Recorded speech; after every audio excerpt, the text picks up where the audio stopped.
Jumlah penduduk kita sekarang berapa, Pak? Ya, Pak? jumlah penduduk ini Pak Wisnu ada 5 juta. Oh iya, betul.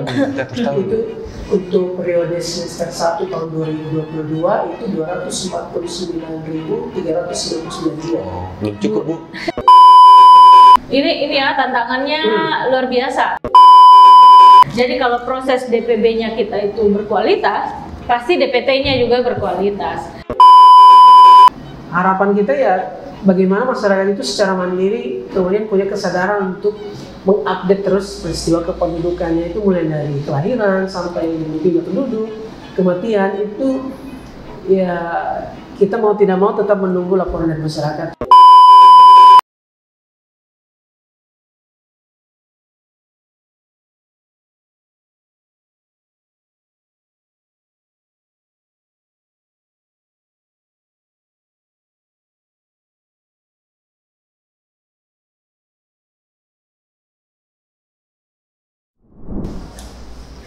Assalamualaikum warahmatullahi wabarakatuh. Teromba dapa lagi di podcast KPU Kabupaten Poso. Torang baku tukar cerita tentang kepemiluan. Sekarang episode 10 ya.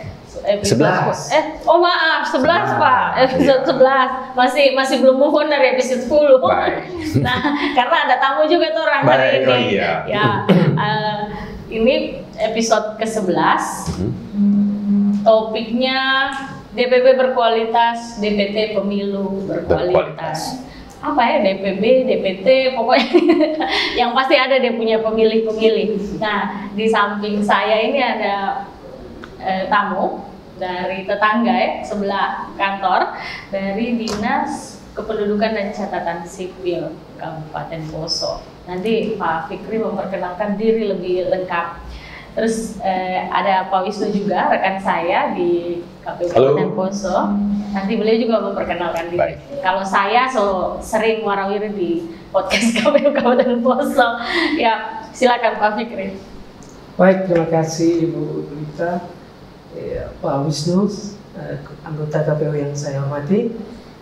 Terima kasih sebelumnya karena pada kesempatan ini saya diundang lagi, ini mungkin yang kesempatan kedua kali di podcast KPU, satu kegiatan yang saya pikir sangat positif bagi pendidikan kepemiluan bagi seluruh masyarakat. Terima kasih atas nama pimpinan, kami sudah diundang mewakili mewakili Dinas Dukcapil Poso. Kiranya di kesempatan ini mungkin kita bisa berbagi tentang hal-hal teknis yang hubungannya antara koordinasi dengan KPU, tentunya dengan data-data kependudukan. Saya sendiri sebagai Kepala Bidang Pendaftaran Penduduk, mungkin ada sebagian besar kegiatan dan tugas-tugas kami itu sangat berkaitan erat dengan data penduduk, tentunya akan menjadi data pemilih. Baik.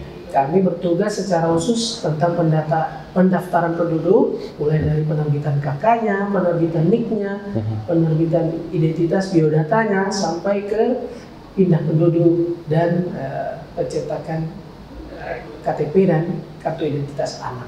Oh, oke. Berarti kalau mau gampang itu bagian urus KK, bagian urus KTPL, bagian urus KIA, dan kalau pindah berhubungan dengan bidangnya Pak Fikri. Oke. Ya, lanjut. Hai teman pemilih, saya Wisnu Pratala, anggota KPU Kabupaten Poso, Divisi Perencanaan Data dan Informasi. Terima kasih Ibu Welenita, ini sepertinya yang undang kedua kali juga ya. Kedua kali juga ya, tentang data pemilih juga, tapi ini kita masuk di proses daftar pemilih berkelanjutan.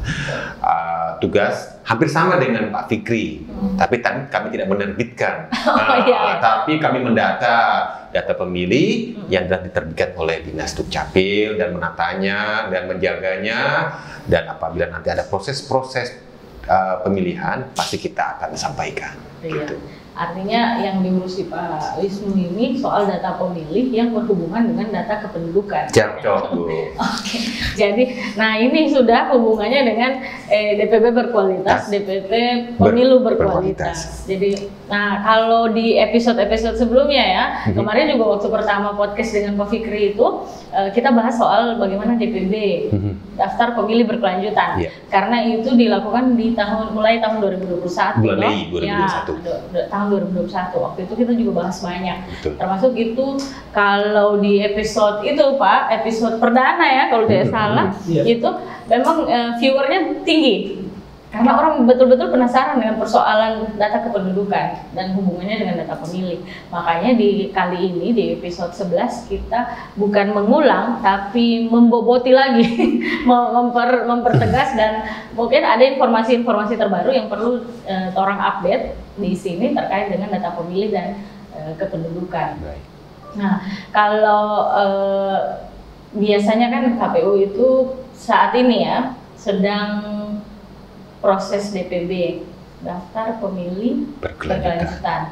Nah, itu persiapan untuk daftar pemilu tahun 2024. Nah, itu juga berkaitan erat dengan Disdukcapil. Ini saya lihat Pak Wisnu bawa dia punya laptop gitu. Nah, ya bisa dijelaskan itu apa-apa yang dilakukan selama ini prosesnya. Untuk beberapa bulan terakhir ini memang kami di KPU Kabupaten Poso ya, khususnya di Divisi Perencanaan Data dan Informasi bergelut dengan data pemilih. Nah, data pemilih ini tentu saja ini bukan kerja kita sendiri. Nah, prosesnya tentunya KPU Kabupaten Poso.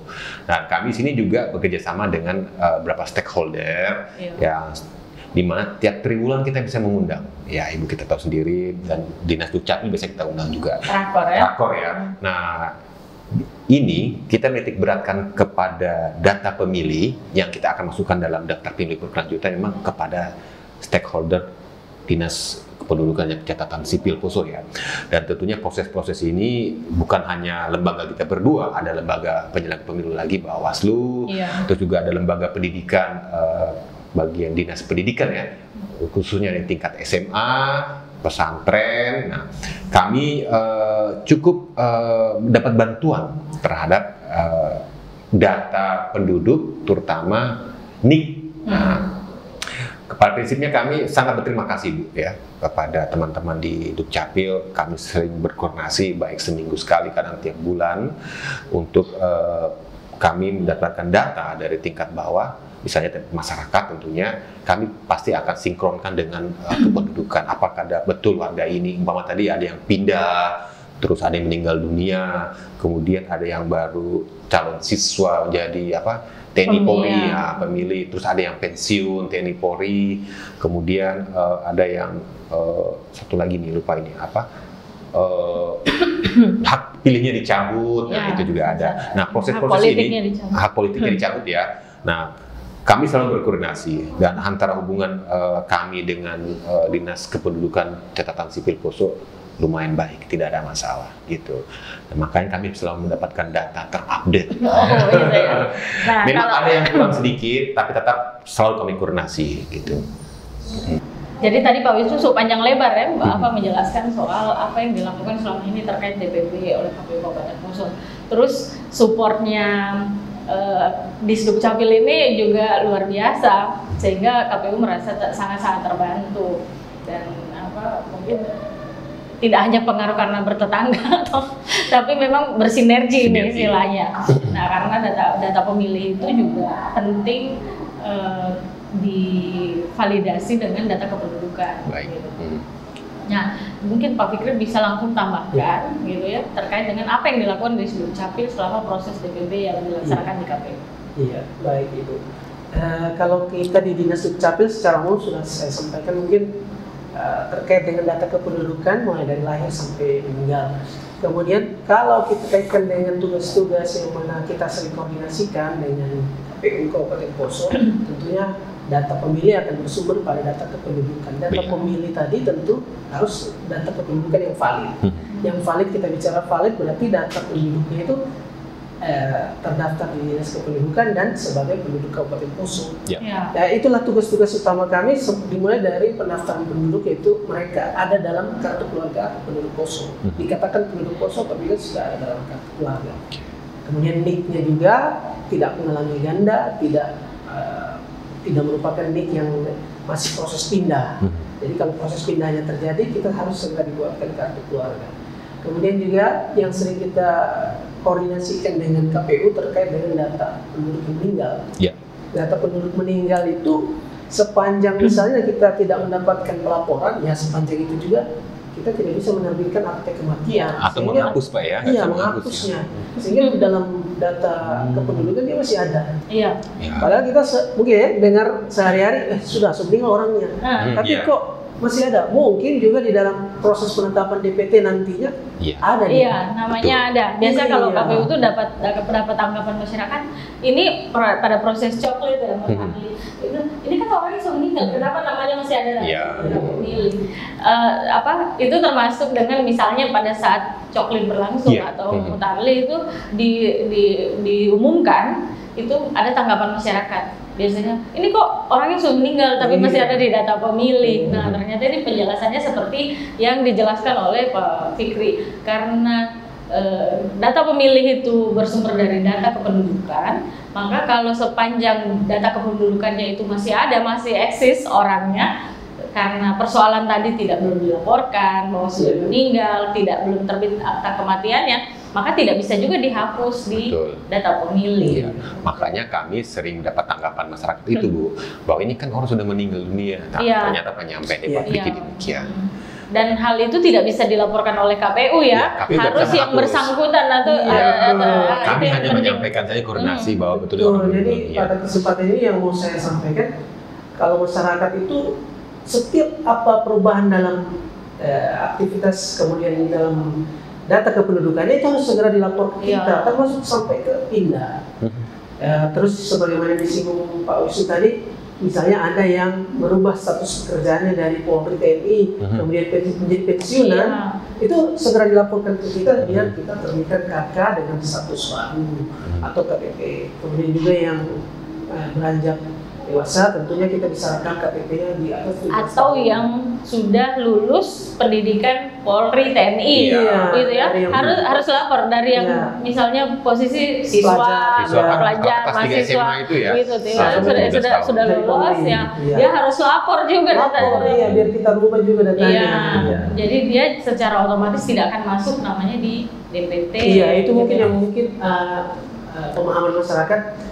Belum semua memahami bahwa setiap peristiwa kependudukan itu butuh dilaporkan dulu ke dinas, karena tidak serta-merta tergantikan datanya itu di sistem kependudukan. Aksesnya itu susah nggak Pak kita ke warga itu? Nah, ini bisa jadi menarik itu kan kan jauh. Ini Kabupaten Poso ini 19 kecamatan. Apakah ada proses bagaimana caranya?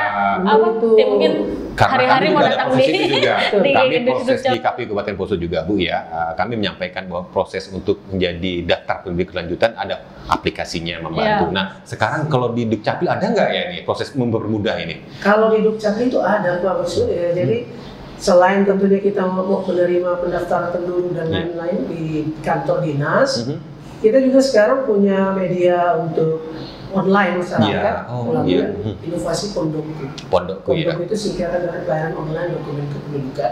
Bisa. Jadi aplikasi ya. Teman pemilih harus tahu ini. Tahun lalu belum ada ya. Tahun lalu belum ada. Tahun ini. Jadi dengan Pondokku ya.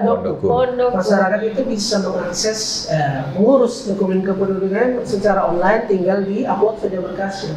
Di luar dari pencetakan KTP dan pencetakan KIA. Mengapa begitu? Karena semua dokumen kependudukan sekarang itu spesifikasi dokumennya kan hanya menggunakan kertas HVS dan bentuk PDF ya. Iya, sehingga masyarakat bisa diperkenankan mencetak secara mandiri.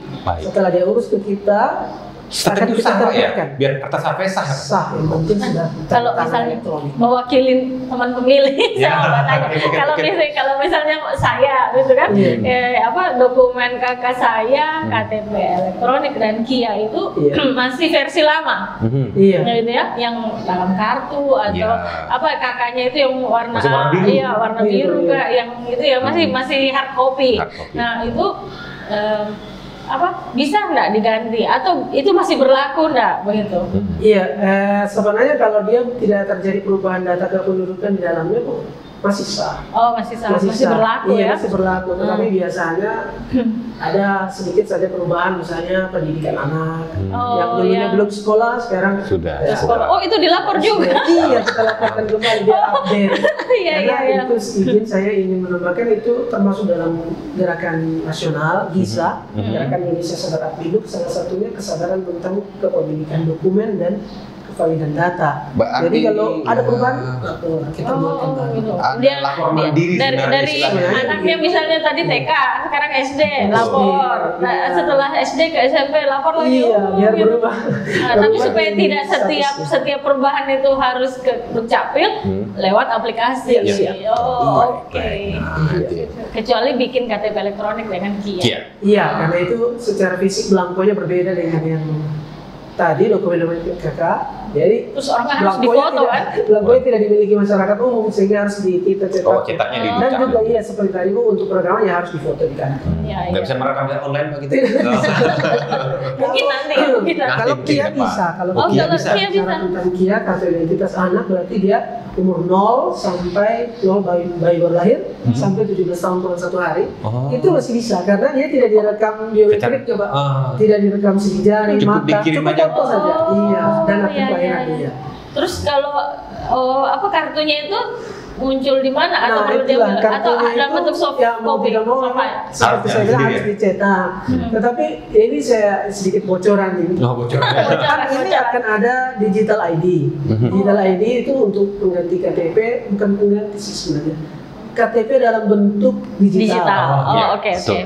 Jadi bisa kita bawa kemana-mana untuk kebutuhan identitas diri sudah ada dalam HP. Mirip kartu vaksin itu. Ya. Mirip banget kartu vaksin itu ya. Kartu Ada vaksin kan. scan lagi Pak ya. Iya. Nanti kalau misalnya kita Iya, mau apa, pesan scan barcode. scan barcode gitu ya. Akan keluar di situ. Oh, oke, makin canggih taman pemilih. Nah, betul. Nah, ini Bu, tambahan juga ini Bu ya. Mungkin pemberitahuan buat teman-teman pemilih proses-proses yang disampaikan sama Pak Fikri juga ini. Kami juga kan juga punya aplikasi. Nah, Kabupaten Poso pada kami sudah menyampaikan pada sebelum-sebelumnya karena sudah edaran namanya aplikasinya bisa diunduh di app Google Play Store ya, Lindungi Hakmu. Nah, itu juga kita bisa melihat gitu Pak. Jadi kita ngecek juga apakah warga negara Indonesia atau khususnya Kabupaten Poso, warga Poso ya, itu terdaftar sebagai pemilih atau tidak. Jadi cek di situ juga. Betul. Kalau dia terdaftar, dia bisa mendaftarkan situ juga, gitu Pak. Kalau misalnya belum terdaftar. Belum terdaftar, dia bisa melapor Iya, juga.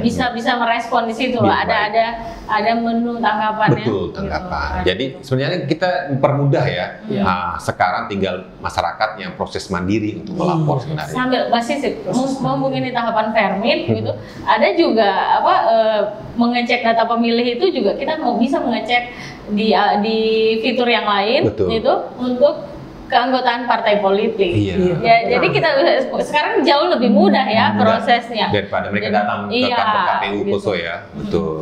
Nah, terus kalau saya tangkap tadi yang disampaikan Pak Wisnu dengan Pak Fikri, kalau di KPU itu terkait dengan data pemilih itu ada aplikasi Lindungi Hakmu. Kalau di Dukcapil terkait data kependudukan ada aplikasi Pondokku, gitu ya. Jadi sekarang jauh lebih mudah untuk akses terkait dengan pemutakhiran data pemilih dan juga validitas data kependudukan. Betul. Gitu ya. Tinggal tergantung masyarakatnya, tergantung pemilihnya Nah. mau atau tidak gitu kan. Gitu. Ini kan untuk pemilu Iya. 2024. Iya. Jadi proses-proses ini juga mungkin ya Bu Welenita, kami tidak bekerja sendiri dengan Dukcapil. Iya. Ada penyelenggara lain itu rekan Bawaslu. Nah, itu prosesnya kita bersama lah. Iya. Sama. Pasti Proses- kan dalam proses yang dilakukan antara KPU dengan Dukcapil iya. itu ada Bawaslu yang Ada mengawasi, Bawaslu, iya, betul. gitu kan, kemudian mengingatkan atau ada misalnya masukan dan Betul. saran dari teman-teman Bawaslu terkait dengan proses yang dilakukan seperti yang selama Baik. ini Iya. di proses DPP. Nah, Pak itu mungkin bisa tambahkan sama teman pemilih ini soal kenapa mesti ada itu DPB. Kan orang akrabnya itu DPT atau DPS Betul. pada saat tahapan. Ya. Sementara sekarang ada istilah DPB lagi, apa Betul. sih itu? Nah, DPB ini kita mulai di bulan Mei tahun 2021 sampai berkelanjut sampai sekarang. Rencananya akan berakhir di bulan September tahun ini, 2022. tahun 2022. Nah, kenapa kita berproses DPB? Karena kenapa? Di terakhir DPT kita di tahun 2020, kita stop situ dan kita nggak mengupdate data pemilih lagi. Nah, untuk di bulan-bulan berikutnya setelah pemilihan tahun 2020, kita mengupdate data pemilih. Ternyata memang betul banyak waktu proses pemilihan kepala daerah itu banyak yang belum terdaftar dalam DPT. Nah, makanya dibuatlah KPU RI mengupdate tiap bulan dari bulan Mei tahun 2021 kemarin ya. Dan akhirnya memang terdapatlah ada proses baik yang pemutahiran data pemilih, yang meninggal dunia, terus yang pindah ke daerah lain, terus ada mengupdate hal-hal yang lain. Nah, pada prinsipnya kami ini menjaga proses data pemilih untuk pemilu tahun 2024 gitu. Kalau yang saya pahami ini kan data kependudukan ini bergerak ya, dinamis ya, tergantung dengan situasi penduduk. Nah, makanya mungkin dengan adanya DPB itu juga mengikuti pergerakan data kependudukan itu. Betul. Supaya data pemilih kita terus update. Betul. Jangan nanti pada saat pemilu diselenggarakan baru diupdate lagi begitu ya. Tapi itu gunanya data pemilih berkelanjutan untuk menjaga proses update. Sekarang kan di Dinas Dukcapil sendiri kan mengupdate juga ya, dan kita juga mengupdate mengikuti proses dari data penduduk ya. Nah, proses-proses ini kami kan selalu rapat per tribulan. Nah, terakhir di stakeholder. Nah, itu terakhir di 2 bulan lalu ya, kami rapat stakeholder. Nah, Ibu juga sebagai host kita juga waktu beliau, host khusus untuk rakor. Jadi memang kita dapat cukup support ya dari Dinas Kependudukan Sipil, Bawaslu. Tadi sempat sampaikan pertama dari Dinas Pendidikan ya, untuk tingkat menengah ke atas itu banyak memang Pak Fikri kita dapatkan siswa kita yang belum proses rekaman. Nah, sudah cukup umur atau nanti pada 2024 itu genap 17 tahun, tapi belum melakukan rekaman. Nah, datanya kan sudah ada, mungkin kami sudah pernah menyampaikan hal itu. Nanti mungkin bisa dibantu proses yang mungkin disinggung-singgung sedikit, mungkin waktu rakor bisa melakukan perekaman di tingkat SMA. Artinya begini, keterkaitan antara Disdukcapil dengan KPU Kabupaten Poso dalam proses DPB itu adalah karena pada saat pelaksanaan DPB itu KPU itu tidak melakukan coklit seperti pada tahapan pemilu. Kalau tahapan pemilu kan ada petugas coklit yang door to door untuk melakukan pemutahiran atau data. Tapi pada saat proses DPB itu tidak ada. Begitu. Sehingga caranya lewat Disdukcapil. Terakhir kemarin bulan Agustus cukup besar kami dapatkan pemilih baru 235 orang, cukup besar ya. Sekitar itu 230-an ya, cukup besar Pak. Kami masukkan dalam DPB kami di bulan Agustus. Itu sudah merekam KTP? Sudah itu kami bagus. Artinya itu rata-rata memang tingkat pemilih pemula. Nah, itu yang didapatkan dari kami menyurat dari Dinas Dukcapil kemarin. Cukup besar. Nah, ini mungkin sebagai kita himbau juga kepada masyarakat tentunya Bu ya. Ada proses-proses tadi Pak Fikri sampaikan, ada perubahan data yang mungkin cepat dilaporkan. Nah, sekarang boleh di-share. Tadi kan ini soal hubungan baik, soal sinergisitas, koordinasi. Nah, sekarang mungkin teman pemilih perlu tahu tantangannya apa sih dalam proses DPB gitu kan, yang dirasakan oleh Disdukcapil maupun KPU Kabupaten Poso kan. Kalau KPU dari sisi data pemilihnya tantangannya apa dalam proses yang dilakukan sejak 2021 sampai sekarang. Kemudian kalau Disdukcapil tantangannya dalam proses validitas data kependudukan, ada kerja-kerja untuk mensupport instansi lembaga lain yang membutuhkan data kependudukan itu, tantangannya apa? Mungkin Pak Fikri duluan sih. Kalau memang jangan lupa lihat kamera Pak. Tantangannya seperti sering kita bahas pada saat kita rakor dengan KPU, kurang lebih permasalahannya masih seputar dengan validitas data kependudukan, kemudian yang saya sampaikan tadi, kita tetap menunggu pelaporan dari masyarakat karena tidak akan secara otomatis berubah di sistem kependudukan, dia harus lapor. Namun tantangan tadi tentunya ada langkah-langkah yang kiranya menjadi faktor pendukung untuk kita bisa selesaikan. Fakta yang kami dapatkan di lapangan saat kami terima dokumennya, itu yang lama-lama semua. Jadi berarti selama ini mereka belum pernah urus. Syukurlah dengan program itu, termasuk salah satu mungkin penambahan daftar pemilih pemula di KPU. Salah satunya mungkin hasil dari koordinasi. Betul ya, makanya dapat cukup besar kan di DPB. Iya, karena memang saat perekaman banyak itu anak-anak yang SMA, terutama yang ada di luar kabupaten kecamatan Poso Kota Bersaudara ini. Yang berikutnya lagi tantangannya itu selalu tentang pelaporan peristiwa kematian. Mohon maaf, memang warga ini kalau datang ke kependudukan kita bisa kategorikan begini, mereka ini datang kemari kalau ada urusan saja. Ya harapannya kita tidak seperti itu.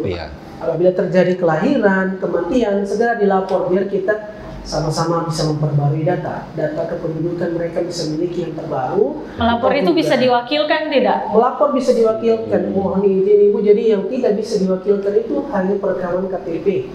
Karena dia harus diambil biometriknya. Yang lain bisa. Penting ada online pun bisa juga kan? Online pun bisa. Biasa itu mohon maaf beberapa orang kan yang mungkin masih belum ini menggunakan teknologi terbaru, jadi bisa diwakilkan bahkan oleh pemerintah desa.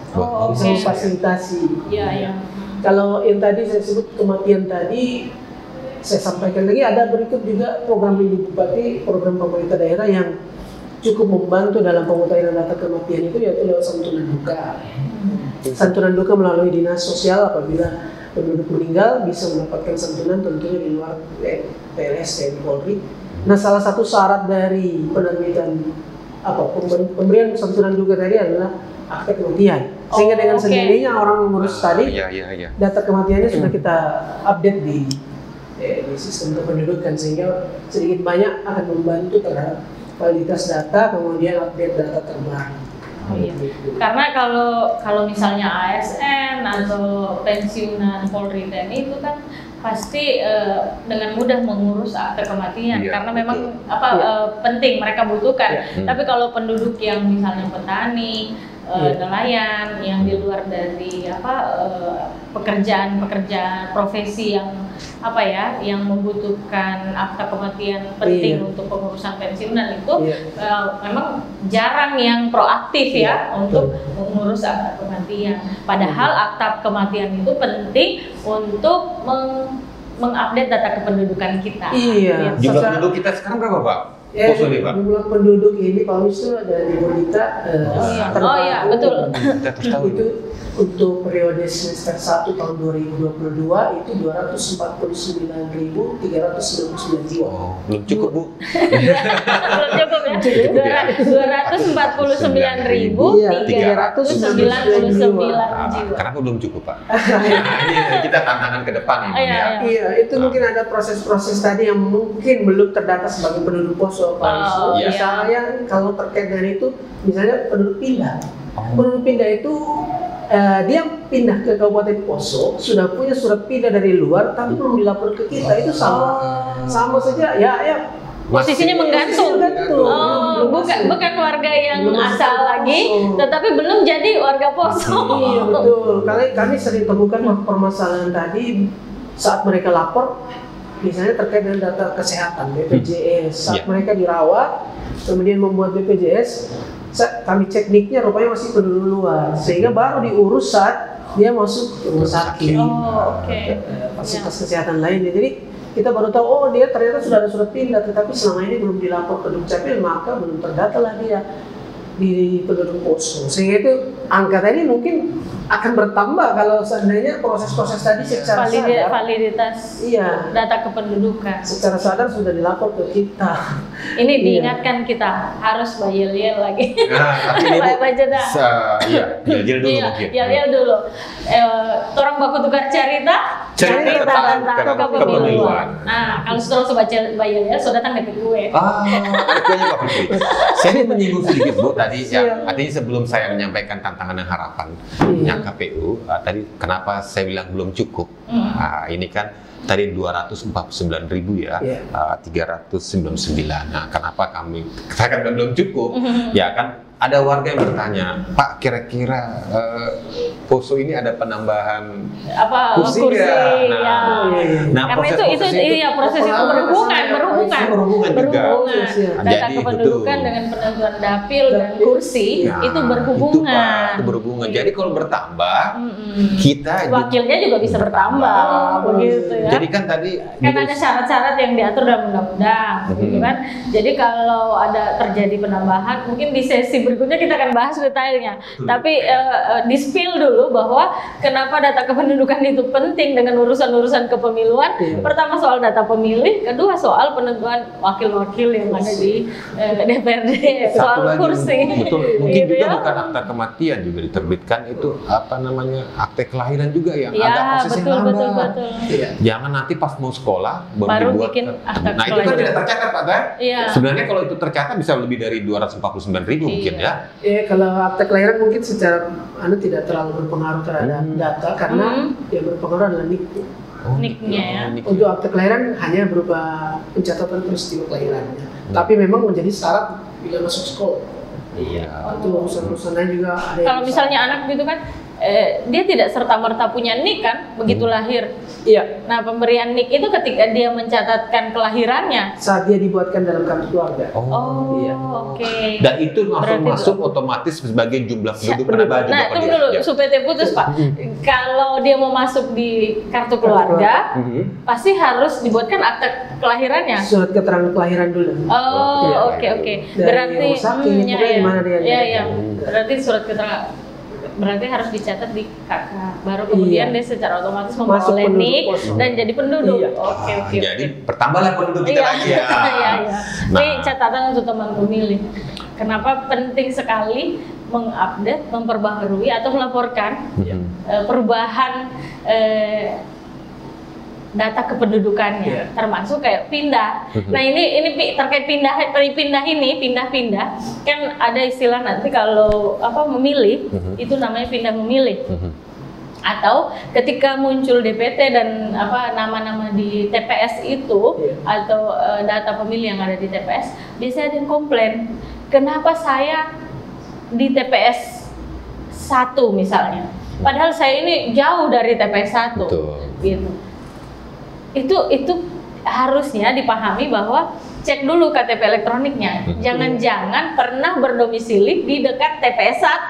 Tapi karena tidak mengupdate data alamatnya atau tempat domisilinya di KTP elektronik itu, maka ketika pendataan atau pemutahiran data pemilih itu secara otomatis akan ditempatkan di wilayah terdekat sesuai KTP elektroniknya. Tapi kalau misalnya dia update data kependudukannya itu misalnya, saya dari Tentena misalnya pindah di Poso, sampai ini saya berubah KTP elektronik saya terkait alamat. Nah, secara otomatis di data pemilih nanti penempatan TPS-nya akan menyesuaikan dengan data KTP elektronik terbaru.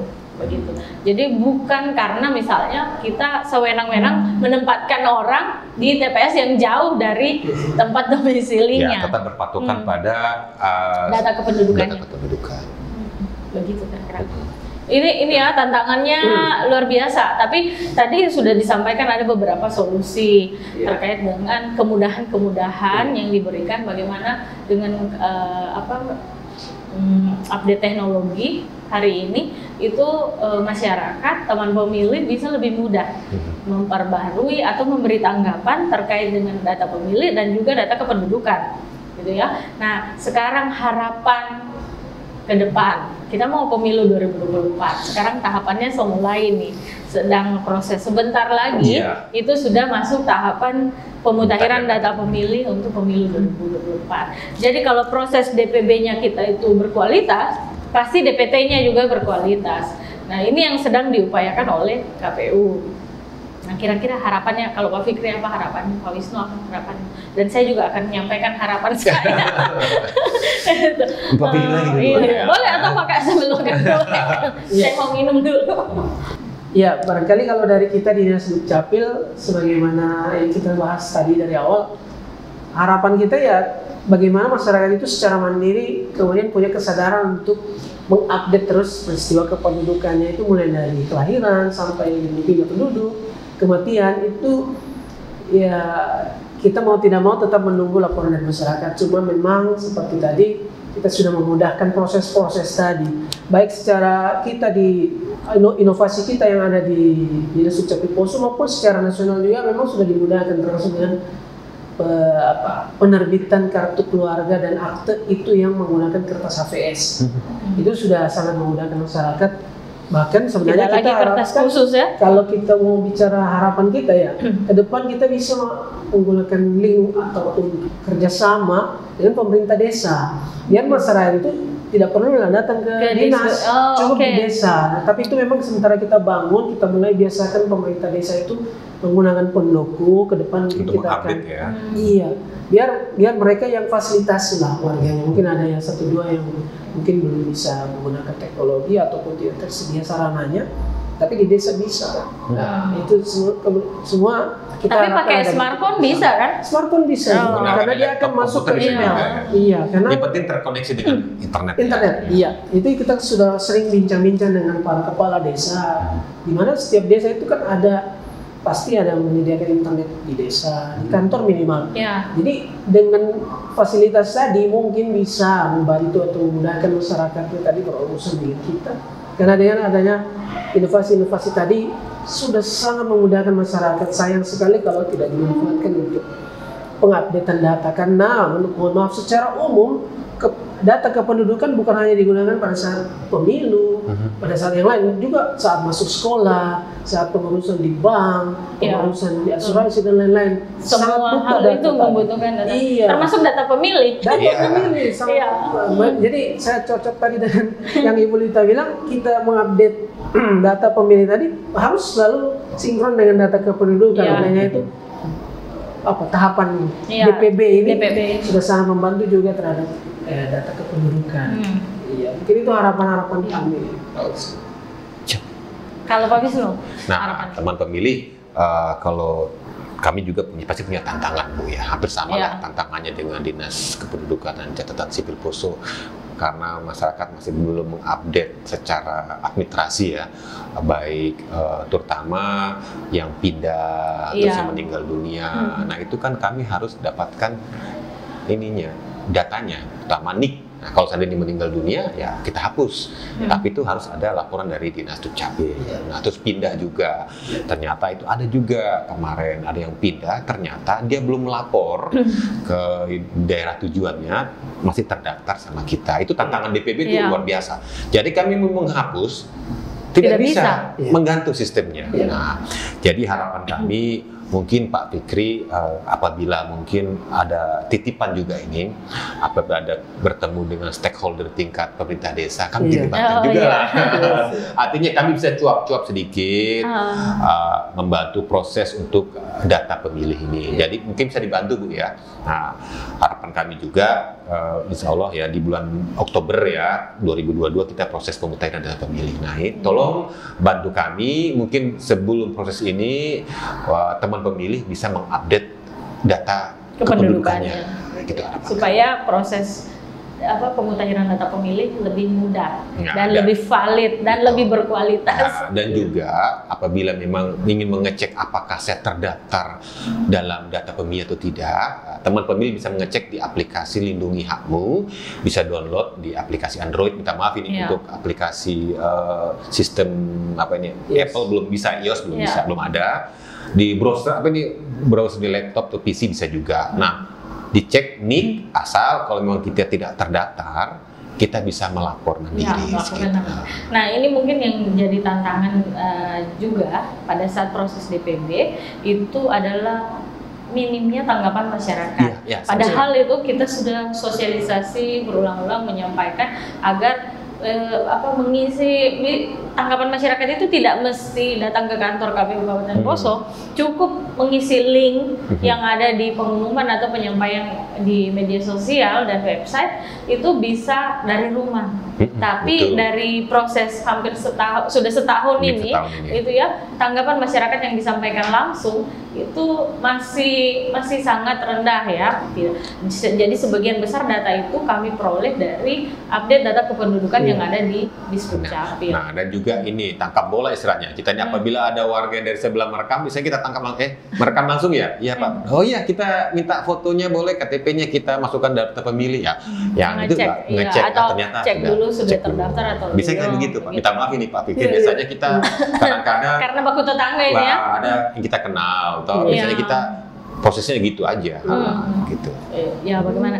Nah nanti pada saat proses masuk di pemutahiran data pemilih pemilu nantinya itu harapannya masalah-masalah atau catatan-catatan yang kemarin ditemukan di Pilkada 2020 kemudian pemilu 2019 itu tidak lagi menjadi hal yang menimbulkan masalah besar pada saat pemutahiran data pemilih 2024 karena beberapa permasalahan tadi ini sudah banyak solusinya ini, sudah banyak kemudahan-kemudahan yang ditawarkan, yang diupayakan agar pemilih dan masyarakat secara umum itu lebih mudah, lebih terbantu untuk akses lindungi hakmu dan pondokku gitu ya. Nah, jadi data kependudukannya valid, data pemilihnya valid, data pemilihnya berkualitas, pemilunya sukses. Amin. Nah, kira-kira begitu ya. Masih ada tambahan yang mau disampaikan, closing statement karena so ada kue. Nah, hari ini so panjang lebar, orang cerita. Bayarnya lagi satu kali. Seorang baku tukar cerita tentang kepemiluan.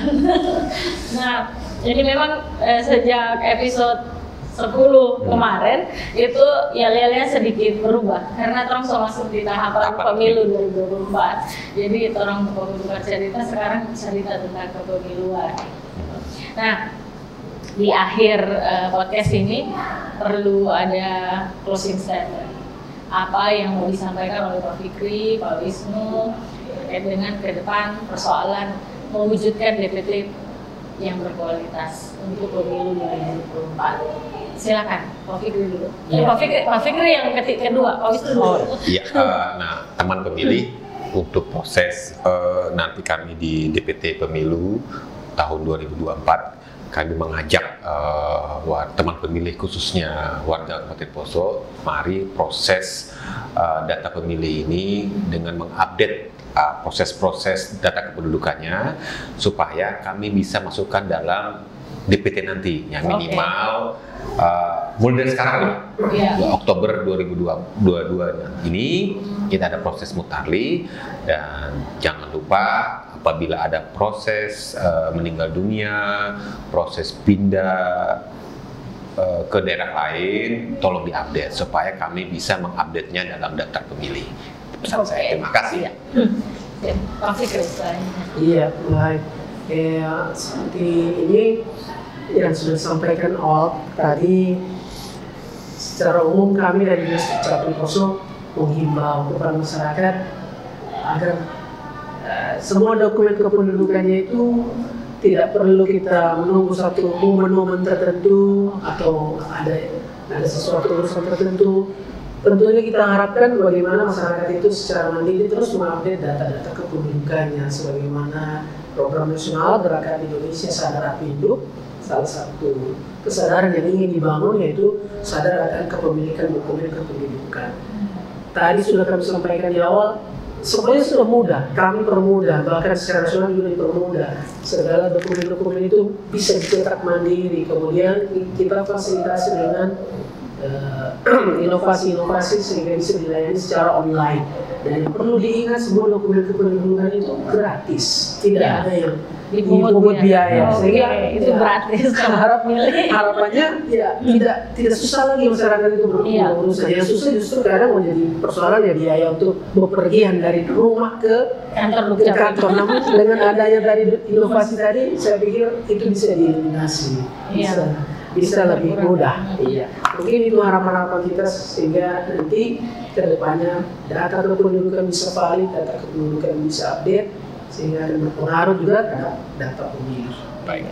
Oke, terima kasih. Nah, kalau saya terakhir KPU ini sudah berupaya mensosialisasikan, terutama menggandeng atau mengajak stakeholder lain yang terkait seperti Dukcapil untuk ikut serta, begitu ya. Nah, sekarang tinggal dibutuhkan kemauan dari teman pemilih ataupun masyarakat untuk mendukung upaya-upaya yang dilakukan oleh KPU ataupun Dukcapil. Karena salah satu hal yang dapat memastikan kualitas data pemilih kita adalah validitas data kependudukan.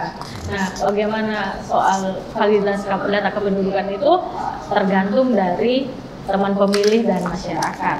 Nah, kalau mau DPT-nya berkualitas, tentu data kependudukannya harus valid. Kalau mau data kependudukannya valid, tentu harus ada keinginan untuk melakukan update ataupun pelaporan terhadap perubahan-perubahan yang terjadi yang mempengaruhi data kependudukannya, gitu. Seperti tadi yang disampaikan soal standar administrasi kependudukan.